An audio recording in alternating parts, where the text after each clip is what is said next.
So, hi guys! Good morning!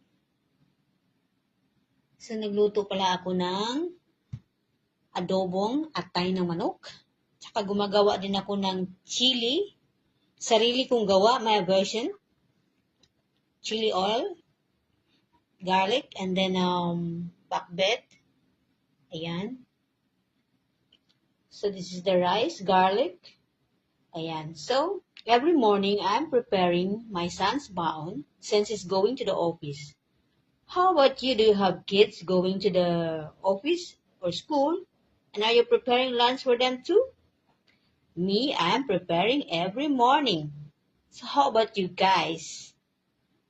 Have a safe day today because it's raining. All right.